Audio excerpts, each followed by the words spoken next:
பல்கலைக்கழக மானியர் குழுவான யுஜிசி விதிகளுக்கு மாறாக வேந்தராக முதல்வரை நியமிக்கணும் அப்படிங்கிறதுல தமிழக அரசு முனைப்போட இருப்பதால சித்த மருத்துவ பல்கலைக்கழக சட்ட மசோதாவுக்கு அனுமதி கிடைப்பதில் தாமதம் ஏற்பட்டிருக்கு.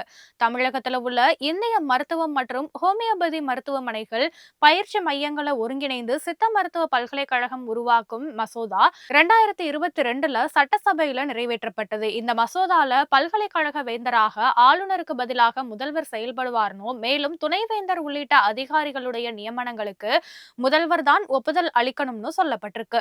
யுஜிசி விதிக்கு மாறானது அப்படிங்கிறதுனால அது குறித்து அரசு கிட்ட ஆளுநர் விளக்கம் கேட்டிருந்தாரு. ஆனா சட்டசபையில இரண்டாவது முறையாக தீர்மானம் நிறைவேற்றப்பட்டதன் அடிப்படையில மசோதா குறித்து முடிவெடுக்குமாறு குடியரசுத் தலைவருக்கு ஆளுநர் அனுப்பிவிட்டாரு. இந்த விவகாரத்துல தமிழக அரசுடைய பிடிவாதத்தால தான் மசோதாவுக்கு ஆளுநர் ஒப்புதல் அளிக்கல அப்படின்னும் இந்திய மருத்துவ முறை மருத்துவர்கள் அதிருப்தி தெரிவிச்சிருக்காங்க. பிடிவாதங்களை தளர்த்தி மற்ற பல்கலை போல வேந்தராக ஆளுநரை நியமிக்கும் வகையில மசோதால திருத்தம் செய்யணும்னு இந்த விவகாரத்துல தமிழக அரசுடைய நிலைப்பாடு மாறணும்னு மருத்துவர்கள் வலியுறுத்தி இருக்காங்க.